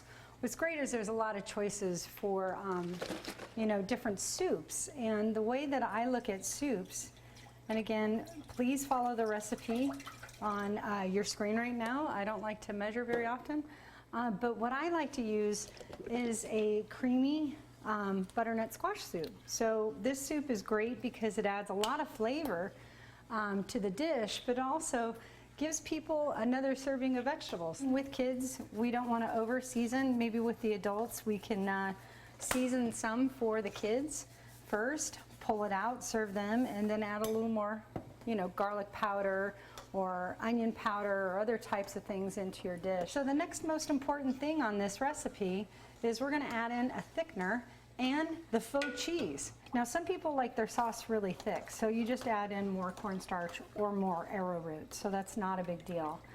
How's that doing? You think it's ready? I think it's done. Okay, so why don't we switch? I'll take Okay. that, you do that. Okay. And I'm going to strain this bad boy here. Here, let me turn that off. Okay. Or we're going to cause trouble again. Trouble in Lisa's kitchen. Yeah, no! That's another show. Don't, yeah, right? So I'm going to go ahead and get this all strained. It's a good consistency. So I'm going to check to make sure our pasta is cooked. So really you just want to make sure, just like any pasta, it's a little bit squeezy, a little bit. Nice. Dude, good job. We're Hey. good. Looks yummy. So even though the cheese is not totally melted, it's okay, don't panic. What's important is that you're gonna love this recipe once you eat it. What I enjoy most about this recipe is that it smells good, but this stuff is amazing. So if you don't mind, I'm going to serve you some up, and you can maybe blow a little bit on it so you don't burn your mouth. Sorry, I'm once a mom, always a mom. Just like we tell our kids. I know, right? But I can't wait. I'm excited. So I'm going to give a shot of this too, but oh my gosh, that is so good. This is the ultimate comfort food. So oh, it's so isn't good. it good? And I'm not just saying that. It is really good. It literally tastes like something our kids would really like, and that sweetness is really, really, really good. So the bonus for us is that when we're serving this to our kids, they're actually getting a full serving of vegetables in this. So instead of just eating a bunch of carbs and worthless calories, you're actually getting some good stuff in this. And we'll be back next time. I hope you join us again here on Autism Live. We're really loving the feedback, and if you have additional feedback, here's how you get it to us. You can send it to us via email at autismlive@gmail.com. On Facebook, facebook.com/autismlive. And also there's thousands of recipes waiting for you to discover them with pictures and different things on the TACA website. So you can hit TACA on the web, tacanow.org, and we'll be back. Hopefully we'll get to do this again. I had so much Maybe fun. we'll have a little wine, but you got to join us next time. We look forward to seeing you then. Bye guys, we're gonna keep eating. You say howdy, we say hi. Let's get rowdy, let's get wild. Let's get wild. Here we are. And we are back, and as promised, we have Sean Stockman joining us. Hello. Hello, Sean. We're so happy to have you here. Good to be here. Good to be And here. we're so excited about honoring you and Sharonda on Sunday evening at Denim Diamonds and Stars for Autism. That's awesome. Our 10th annual, and you're going to be receiving the Visionary Award because of the amazing work you have done just with autism awareness, with your own personal story, and with your foundation, Micah's Voice. Yeah. So good to have you here. No, it's great to be here. And It's a thrill for us. for Yeah, any thank of you. you that have been living under a rock for the last couple of decades, Sean is a multiple Grammy Award-winning musician. He is 1/3 of Boyz II Men, who happens to be the best-selling R&B group of all time, with over 60 million albums sold. And your wife, Sharonda, she is a film producer who also worked in the music industry. Yeah. Is that how you all met? Yes, actually, I met her at an award ceremony, and she somehow ended up working with us, and that's when I guess the rapport started, and the rest is history. Okay. Big happy family now. Yeah, and very much. And so, when were you and Sharonda married? 2001, September 1st. Okay. And then in 2003, your twin boys, Micah and Ty, were born. Yes. Okay. May 30th. Okay. And tell us about when you noticed the changes in Ty and Micah that might, what tipped you off that there were changes going on with Micah? Well, it was a little after they turned 1. It was right after I guess we had some vaccines or whatever, and after their birthday, we started seeing Micah kind of slip. Like he was honestly the first to talk. He was the first to walk. Right. He was the first to do everything, and we were more worried about Ty than Micah because he was developing faster than Ty. And after 1, it went backwards, and he just started to slowly dip, and started to have no vision. Like he kind of lost his eyesight a little bit in the sense of he wasn't looking at anybody. He was kind of staring into space and kind of in his own world. And he was doing a lot of peculiar things. And my wife was like, something is wrong with him. Something is wrong. And I was like, no, he'll grow out of it. Yeah. He'll grow out of it. He'll grow out of it. Because being a dad, you never want anything to be perceived as wrong to your heir apparent. It's like, it's my son. You know what I mean? My So, son. Yes. As Rodney Peete wrote, "Not my boy," in the title of his book. And Yeah. was really honest about that. Yeah, exactly. It's a really common tale what you're describing, Mhm. that somebody starts to see something, and that I think it's so important for all of our viewers to know, because they think that they're the only family that they're not on the same page, and yet I don't know a single autism family that was on the same page about what was going on on any day. You never on are. the first day, right? Right, Yeah. exactly. Because you're both trying to figure out what's wrong. Yeah. And in the midst of it, you're trying to figure out what you can do to fix it. Yeah. And it's a little bit of the frustration, and the focus lies strictly on that child, and you're trying so hard to just find answers, and it can get frustrating, and with a married couple, it can get a little stressful too, because you tend to not really think about others so much because your focus is 100% on that particular child. Yeah. So, it gets a little, some people, in some cases, the wife might feel neglected or the husband might feel neglected, and then you have that strain, and, it takes its toll on the marriage itself. Yeah, there's a lot of chaos going on. Oh, yeah. And I know in my situation, Sean, the fact, I think we both talked about both, my son Wyatt also was rapidly developing. He met all his milestones that first year. Awesome. Right? And so sitting up, rolling over, sitting up, standing, walking, talking. And that, I think, makes it harder to see, well, what's happening now? And you think, well, that child was doing so well, and what's going on?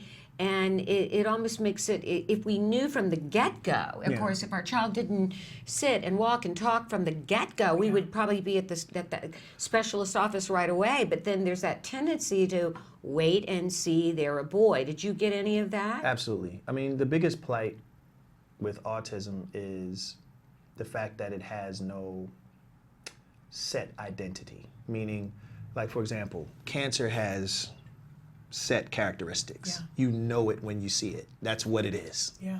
You know, You can look at it under a microscope. You can look at it Right. under a microscope. You know what it is. And you you know, know that what traditional medicine is going Yes. to advocate, whether you have to do chemo Yes. or radiation or whatever. Yes.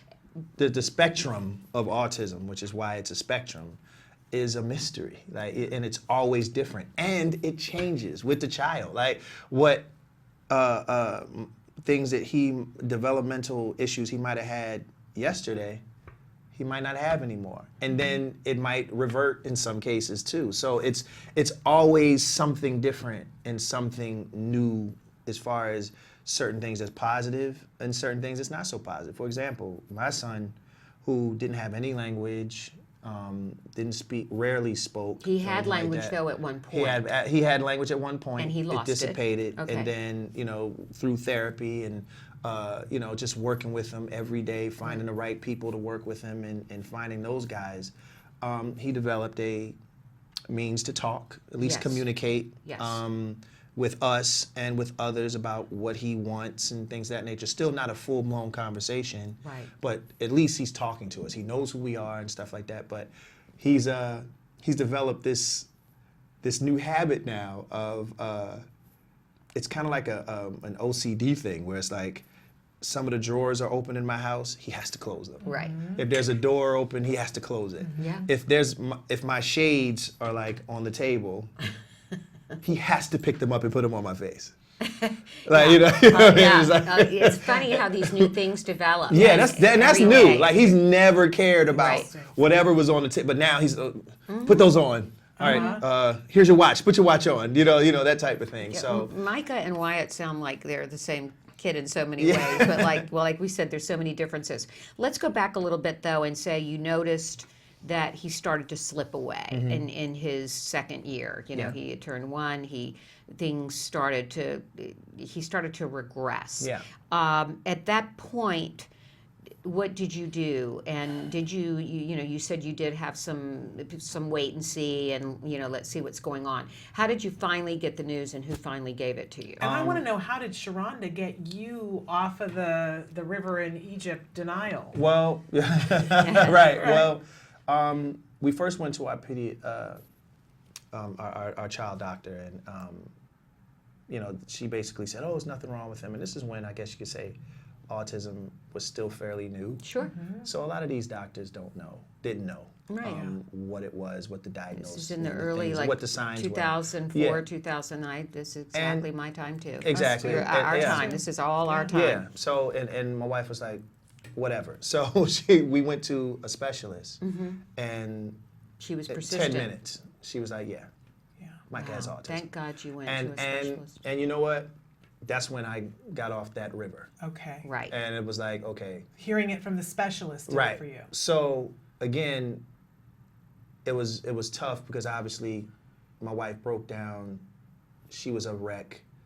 And again, father, husband, caretaker mode went in. And I was like, okay, I don't know what this is. I don't know if I'll ever fix it. But what can I do to try and make the journey as comfortable or as less stressful as possible? So I buried myself into my work. I went and I traveled and I did whatever I needed to do to make sure that whatever goes on, that financially and comfort-wise, my family was at least okay. And I really want the moms to hear what you just said, because I think that that's very common for the dads. You said you went into that dad mode that they need to protect, and a lot of times all that you can do in that moment is bury yourself in your work and make sure there's a roof overhead. Right. And I think that sometimes moms look at that and think that's just you going away. No. But that's your way of being there. Because the truth is that there's really nothing that as a husband or father you can say to your wife. It's really not much you can say, because she's dealing with it in a certain way too. So all you can do is try to make it as easy for her as possible, at least not arguing about taking care of what needs to be taken care of for the child or other children if you have them. Yeah. So I wanted to at least make sure that that was okay while the emotional side was being worked out, because that is something that none of us, nobody can tell another person how to grieve. They have to do it their way. Yeah. So while they do that, you do whatever it takes or whatever other necessities, you have to take care of to make sure that those are straight and that she can go on eventually and say, okay, I have to do this, and now I can refocus on certain things or whatever. But it took a few years for her to even admit to my other family members that my son had it. Like, she was like telling me, don't you tell your family. Right. Don't you tell, I'm not telling my family either. And it took a while for my wife to actually just be open about it. Mm-hmm. And the shame attached. Right, that we, yeah. And I would even tell her, like, listen, as crazy as this may sound, God did this for a reason, okay? I said, we have to make sure that we use this plight not only to help ourselves, but to help other people. I said, if opening up might actually help other folks in this condition and in this case, because we realize just with the journey and meeting people, other parents and families with children with the condition, that it's a lot of people that are confused. They don't know where to go for help. I hate to say it, but a lot of times the state and the city provisions aren't much, and they don't give you many guidelines on how to help your child. So, it's a lot of parents that are, again, equally frustrated. And I used to talk to her and tell her, we're in a unique position because we can actually help somebody. We can help people in a way that maybe someone else couldn't. So it took a while for her to come around, right, to even make the foundation that we have, Micah's Voice. Yes. And once she came around, she went around like she's now in it, like full force, and she's amazing. She's amazing. Yeah, she's a amazing. power- She is powerhouse. the anchor to this whole thing. Right. And now that she understands what we have to do, she's been at it, and it's been great so far. As far as like our strides and how many people have opened up to us to want to help. Right. Absolutely. Well, I think we should take a break. Yeah. Sean's making me cry. I'm sorry. It's okay. It's all good. I know. Yeah. But we're going to take a break, and then when we come back, we're going to talk more about the charity that you started, Micah's Voice, and what you've been able to do with the two of you together, this amazing powerhouse. Yeah. So we're going to be back more with Sean Stockman after these messages. It's every parent's desire for their child to have a great start in life. Yet there is a condition affecting more children's lives than pediatric cancer, diabetes, and AIDS combined. Autism strikes 1 in every 150 children. Today, 1 in 110 kids in the U.S. will be diagnosed with autism. That is a huge jump from 30 years ago when it was 1 in 30,000. Startling new report finds the number of children with autism is skyrocketing. The Centers for Disease Control estimates 1 in 68 children has a form of autism. Now that's a 30% increase in just 2 years.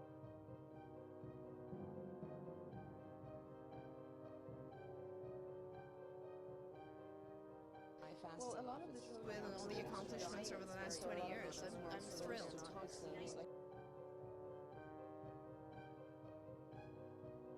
I think what kept me was the feeling that, I would have a parent come to my office late at night at UCLA and just fall apart.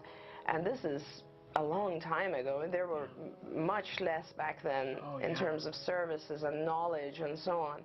And I would just sit with the family and the parents and walk them through and try to take away some of their fears, you know. And at that point I realized, I think the thing that's actually most important to me is that process. I mean, thank God that I've been very, very lucky and blessed to have so many incredible clinicians join me along the way and just develop CARD in such an amazing, magnificent way. That I could, you know, for me, it was more really about how can I help the families? What can I do for the moms, the dads, you know? It is just, and I feel like, you know, there's no way I would ever really know because I haven't had my own child go through this, but I've experienced it with people a lot of times. Hi, this is Megan. I'm in first grade all by myself. My teachers are so fabulous. I like to read books. I like to go to my friends' birthday parties. I like to invite my friends to my birthday parties. I once had a sleepover with a friend. I like to have play dates with my friend. I'm the best reader in my class. I like to go to the library. I like to read different series of books. And here's how I learned to do all these things. By my card friends and Dr. Grandpichet. Thank you, card friends and Dr. Grandpichet.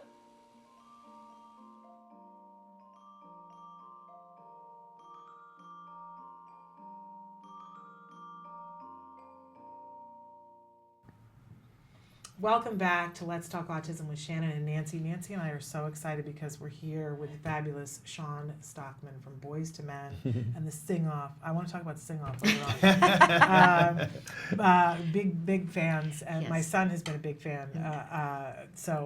But in any case, we're here talking with him about his journey, his family's journey, and how they discovered that his son had autism, and how they got to the point where they are at now, where you guys are, you're getting a Visionary Award this Sunday from Denim and Diamonds and Stars, because you guys are not only doing great things for your family, but doing great things for the community. That's really wild for me, honestly, because we didn't get into it for that. You know what I mean? Like, honestly, I mean, it's great that we're honored.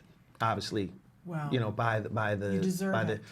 Thank you. And honestly, it's like one of those things where it's like, first of all, it's one of the few awards that I've received that had nothing to do with music. So that's a great thing. And then, you know, it's just nice to know that people are watching, and people are seeing, you know, what we do, because honestly, it does help in a sense of just the cause that we're fighting, you know, for. You're making a difference. Yeah, and you're inspiring people. And that's all we wanted to do. Yeah. Today, you don't know whose life you're going to touch that's going to hear this broadcast and say, I'm not alone. And if Sean Stockman can admit to these things and take them on and be honest, then I can too. And we were just talking about that during the break, and you talked about a moment when you were on the road. Can you talk about that to our viewers, because we think it's so important for men and couples to hear?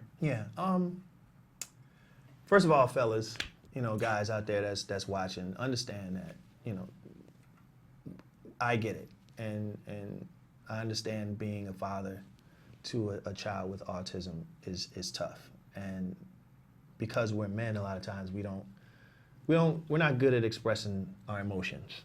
You know, we just don't do that. You know, we're guys. So it's like, and especially when we see, you know, our wives going through so much hurt and grief, you know, we have to be the ones that, you know, stick our chests out. Yeah, you know, and that type of thing, just to keep things going. But there are moments where we break down, whether privately, whether in front of our significant others. But, you know, there's a moment where, you know, like I said earlier, you know, I embellished in the work and just tried to do as much as I could to make sure that the provisions were taken care of for my family. But, you know, there was a moment where I would call my wife and I'd cry my eyes out, because there are moments where it becomes so overwhelming for me, because you never know if this is ever going to change.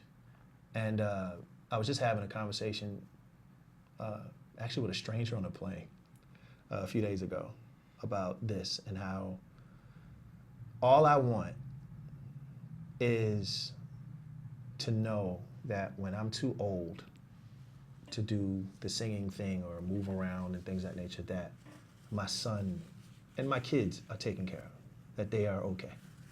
And which is why I work so hard and we do the things that we do, because it'll break my heart to not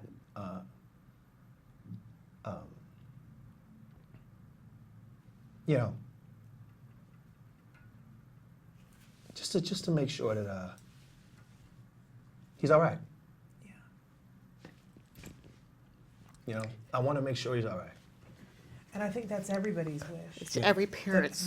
All the moms, all the dads. Now I'm falling apart here. But I know we're all misty here. You're just We so have lots of eloquent, Sean, clinics. Yes, and you honest, and to hear it is so important for moms and dads, and we all are a tribe now, right? Yeah. We're all. Oh, for sure.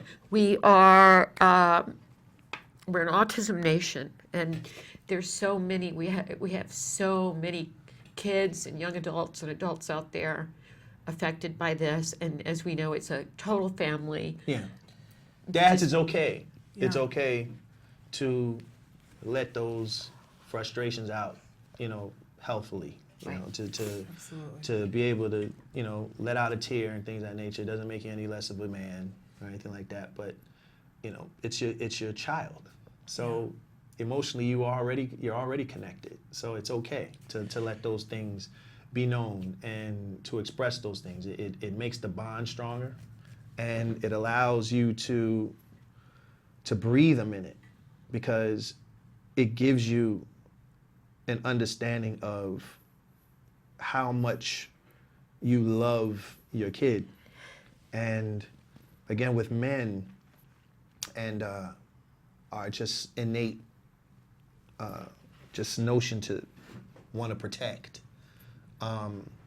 we don't have those moments a lot of times. And it's crazy because the dynamic of the husband and wife plays a part, you know, and sometimes everybody takes this on different, you know. But the most important thing is that you stay together first and foremost. This is where a marriage becomes what it should be about, and it's a friendship. Like, you know, you have to look out for your friend, and you want to be there for your friend. That friend being your husband or your wife, whatever the case may be. And from both sides, husband and wife, you know, you have to understand what each person is going through and how they go about dealing with it. You know, to the women, you know, if first of all, if your man is still there, because there's a lot of divorces because of autism and, you know, men just not wanting to deal with it and leaving. And we've heard of these situations. Absolutely. And Sean, at Act Today, so many of the families we give grants to are single parents, and women leave too. Sometimes right. it's the dad. Right. And grandparents left with these children. And I think that's a really important point to bring up, that please stay together. Yeah. It's an opportunity to get closer. It's an opportunity it really to is. really, like you said, this is what marriage is all about. Yeah. And in many ways, having a child with autism and having the challenges of unconditional love is what parenthood is all about, isn't it? Yeah, absolutely. And you know what? There's so many great things that come with a child having this condition, believe it or not. One, you know, again, you look at your partner, and I have a saying, and I believe that you never know a person until you see them fight or if you fight them. That's when you really know them. Mm-hmm. And when you see your partner fighting with a tenacity that you've never seen before, you can't do anything but respect that person. Yeah. So that is a developmental thing, you know, in the relationship. And then two, honestly, I would have probably never have cared, to be honest, if my son wasn't affected. as much as I do now. And it allowed me to meet people like yourselves and other caring people. Like, I've met some of the most beautiful people because of this situation, you know, that, again, it's unfortunate, and it's one of those things where it's a burden, but you reconnect with that sense of humanity that you didn't think ever existed by meeting folks like yourselves and other like-minded human beings that you're like, oh my God, like, people really give a crap, and they don't have to. Like, that's a blessing to actually see that, you know, because you just don't know a lot of times, you know, and we go about our lives just living them and not understanding what plights a person walking down the street might go through. This opens that up. It gave me a bit more compassion to the human condition than what I may have had before, because I can relate now. Yeah. You know, I can see, you know, a person that's going through something, and they can see that I can relate, and it's a connection. Mm-hmm. You know what I mean? And with that, even that kind of is a feeling of hope, of help, to know that I am not by myself. Right. You know, I'm going through this, but I see other people that I can take from as far as strength and a level of just understanding where I'm at. And here we are, Sean Stockman, taking us to church. Gosh, my goodness, Sean. I think we should take another short break. Then I really want to come back and focus on Micah and Micah's voice and hear about that. Okay. But this is amazing. We're loving taking us to church. All right. For more with Sean Stockman taking us to church, stick with us right back after these messages. Amen.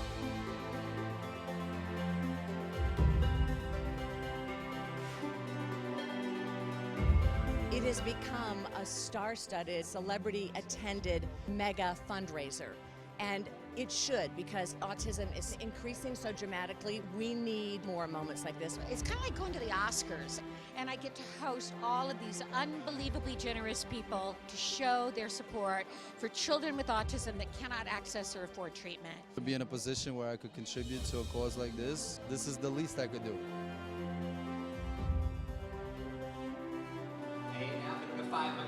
Let's start at 500, 5 to 7, 6 to 7. Cool. I know you were in I first want to thank everybody for coming out and really helping this Denims and Diamonds fundraiser, because autism has affected so many people, and the work that they've been doing is just off the charts and just wonderful.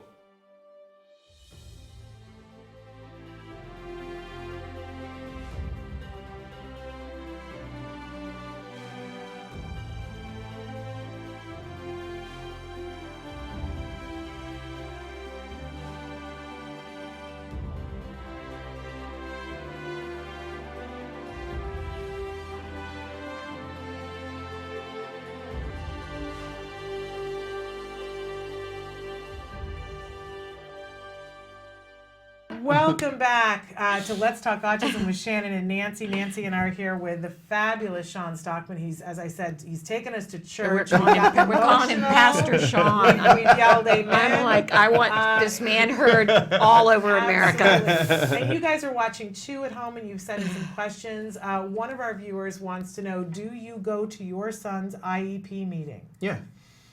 And I love the way you say that, was that like, of course, Yeah. that's where else would I be? Yeah, I mean, I block out time from my schedule to do it.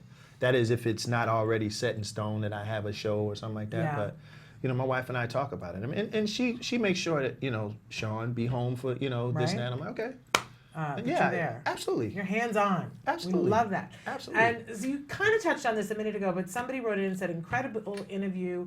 Thank you for being there for us and for creating something so beautiful. Why do you think spiritually God let our kids be autistic? Understand it's a test for the parents, but what about for the child? And they said, thank you for sharing. Oh, my pleasure, first of all. And you know what? My wife, part of what she was going through was because, she started becoming introspective and like wondering like what she did wrong and, what could I have done better? Why me? That whole thing. And the truth is, and it might sound a little coarse to some people, but why not you? We all go through trials. We all go through situations and stuff like that. So what makes us any better to not go through something?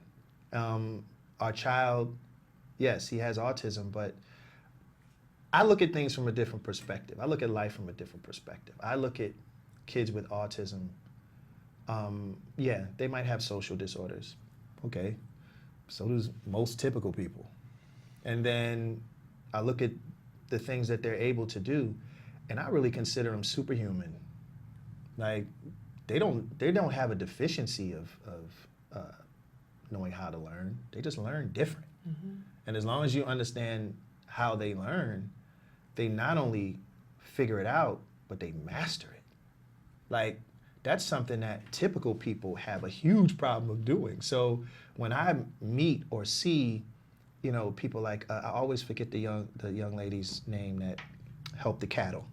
Temple Grandin, who Temple Shannon was just with last week. Yeah. Genius. Oh yeah, she's lovely. Genius. And a guy like Michael Wiltshire, who can look at something in a room or how about a city skyline, and by memory, draw, like, that's amazing. You know what I mean? Like, they're amazing. I've met people. There was a foundation, I don't know if it's still around, but it was called the Lily Claire Foundation, that we've done a couple of events a few years ago. And we did it twice. We did it one year with some children with autism.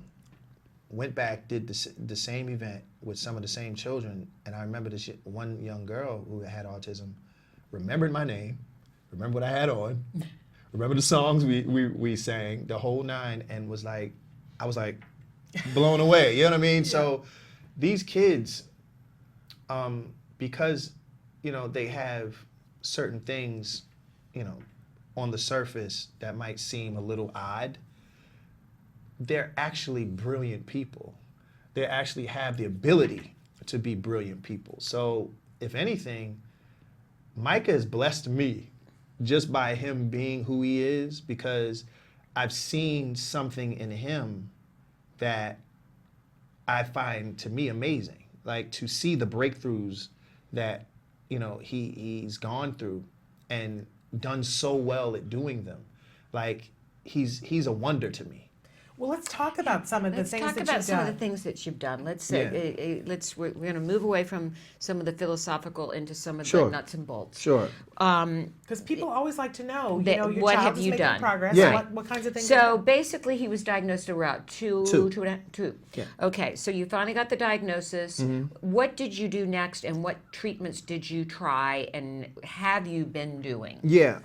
Well, we first started with a lot of the, I don't know what you call them, like the drugs, like oh God, I don't want to like misquote, like, but they I know you did biomedical. Yeah, biomedical. You did nutritional. First of all, we took them off of gluten. Yeah. And a lot of people have they're kind of on and off about that. Right. Does it really work? Well, it works for my kids. Like, Works we've for noticed that, like, ours too. yeah, we've Gluten noticed. and dairy? Yeah, gluten and dairy. No gluten, no dairy. Yeah, Like, and we've you noticed an improvement. Oh, absolutely, absolutely. Not to mention that, when he passes gas, it doesn't smell as bad. There are fringe benefits. Yeah, right, our fringe benefits. So with that, and we started also with the biomedical, taking them off of the gluten, chelation. Yes, you did so ridding the body of heavy metals. All the metals, right, and things of that nature. And as we went on, so you must have worked with a biomedical doctor. We in did the it field. first, and then we didn't really like how it was changing Micah. It started changing his personality. Right. Like, it just wasn't him. So we took him off that and went to more natural supplements. Okay. And which is what he's on right now. Okay. So he takes some vitamin supplements. And herbal supplements and things of that nature. That's helped him focus. Yeah. Helped him, keep his personality the way that it is. Right. And let me see. We And did then that, what about and some we of also the other have interventions in terms of behavior therapy? yeah, we have ABA? behavior therapy, ABA. Speech. Speech. But we a work very with, special. You work with a woman who's going to be yes, giving you the award, Sharon, Sharon Hensel Cohen. Yep, and who- Andrea Watkins. And Andrea Watkins, who is a fabulous tutor that we know. They're awesome. So these are professionals that work specifically with children on the spectrum. Yes. In terms of their speech deficits and Yes. their language deficits. Exactly. And Sharon has a very interesting way of doing it. She does metronome, where she has this device where the metronome kind of tick tock tick, and it helps with his cadence on how to speak. Instead of and that when to robotic right. cadence, Yes. it gets the more natural. Yeah, it makes it more natural Excellent. because and now You're gonna have her on the show. and now he duplicates it where she says I am smart, and he'll go, I am smart, that type of thing where it's not so just like you said, robotic. Right, right. And that's been awesome too. And not to mention, it's kind of made me realize how much Micah even likes music and things like that. So it takes after. Yeah, he loves music. He listens to certain things, and he actually keys in. Has a very nice voice, believe it or not. I didn't. So that's where we are right now. He's 12 years old, and what school? Public, private? How do you? It's public. Okay. It's public, and he he's has an mainstream. IEP. He has an IEP. Does he have an aide? He has an aide. Okay, mainstream with Mainstream with an aide, and he loves school. And he's how old? He's 12. So all of our kids are almost the same age. My son's 12, yours is 13. Wow. So how yeah. exciting. So, yeah, exactly. So and the kids love him. I think he's more popular than his brother. And let's talk a minute about that. Let's talk just about the effect on the siblings. You have two other children. Yes. You have his twin, Ty. Ty. And his 5-year-old sister named Brooklyn. Okay. And so now, is the 5-year-old running the house? Yes. Okay. Just wanted to make sure that it was according to plan. That's what they do. All right. A 5-year-old girl with twin brothers that are 12. She's got to be. Yeah, she's running the whole place. So that must have been difficult, though, Sean, on you and Sharonda, and with the other children. Did you ever feel, gosh, we're putting so much focus on Micah? Yes. And so then there's that pressure to. And it's the pressure to make sure that the other kids are taken care of, but Ty is such a great brother. He's the sweetest boy, and that's also a blessing too, because he loves his brother Micah. He looks out for him. He doesn't make him feel weird, or he doesn't alienate his brother or anything like that. He looks out for him in school. He makes sure he's okay. And Brooklyn's the same way. She's a little newer into the situation because she's so young. Yeah. But she loves her brother too, and I'll catch them sometimes holding hands while watching television, and things of nature. Like I've been fortunate enough to have the type of kids that really just fell in and just said, you know what, this is my brother. I'm gonna make sure he's okay, and that's it. So, and that was the other guilt thing too, coming from both my wife and I, to make sure that we give those kids attention too. So there'll be moments where I'll get Ty, for example, say, come on, man, we're going out. You know what I mean? We'll go out and we'll have a boys' day. You know what I mean? We'll hang, that whole thing, and it's just me and him. Or even with Brooklyn, come on, Brooklyn, we're going somewhere. We're just going, just to make sure that they get that time. Right. Wonderful. With us too. So, and that's how we balance it. Now, we've only got about 3 minutes voice. left, so Let's we got to talk talk about the Micah's organization. voice. Yes. And let's start with, how can people, do you have a website that Yes. people can go to? It's called micahsvoice.com. MICAHSVOICE.com. And our slogan is, we provide hope and services for families with children with autism. And basically, our goal and our mission is to raise funds. And for the record, we don't take one dime. I don't need to. It all goes to the families and the kids to provide services for them, to get occupational therapy and speech and all those things. And you've identified several practitioners, experts in the field, that you give grants to families to work with. Yes, that's like right. Sharon and Andrea, because because we use them for our child, and they're wonderful, and they're awesome. So they're pretty much vetted out. They're wonderful people. They're amazing. Yeah. They're amazing. So we give parents, children, a chance to work with them too. for free. What an amazing thing. So- and you, so definitely check out Micah's voice. Yeah. But you brought up an interesting point. You know, you're a superstar. You do quite well for yourself. You're a great breadwinner. You've been at the But- Mirage. Yes. The group has Catches been in there. Vegas at the Mirage. We're there for Yeah. 2 years. Yay. We have a residency there. A residency, But- cool. That's amazing. But we do want to make sure that we say, I love quoting Holly Robinson Peete in the blog that she did a couple of years ago. She said 8 things everybody should know about autism, and number 1 is that no one can afford it. Like Real Oprah talk. can't afford That's autism, right. That's right. Absolutely. And I just, you know, as we end here, I just want to commend you for all the things that you have done. But I'm sure this was hard for you guys financially too. Oh, absolutely. It's just like you said. It's hard on everybody. Like to know that you look at your bills at the end of the year and say, "Holy crap!" You know what I mean? Like Yeah. But this is one of the reasons why we created Micah's Voice. It's like Exactly. if we're paying for this and we're in the position that we're in, we know for sure that a family that's working 40 hours a week with kids and things of that nature at $40,000 a year or less, there's no way they can Right. So their afford it. And there's children no can't shame in that. succeed. Right, that's right. Like There's our no shame in And it. there's no shame in that. That's why Micah's Voice exists, to help those families. Like it's no problem. You apply, we vet you, we make sure everything is cool, and you get the services. It's really that simple. You guys are amazing. We really want to commend both you and your wonderful wife and your We're family. sorry Sharonda couldn't be here. Yeah, she's she's a little under the weather Yeah, after yeah. you dragged her to Australia. She wanted to come. Oh, that sounds like a hardship to me.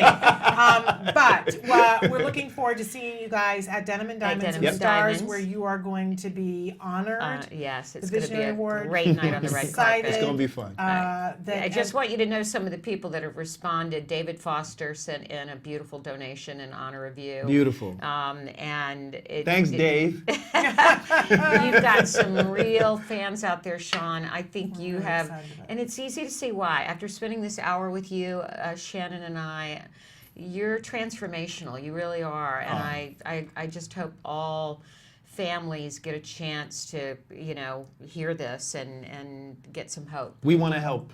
That's all we want to do. We want to help as many people as we can.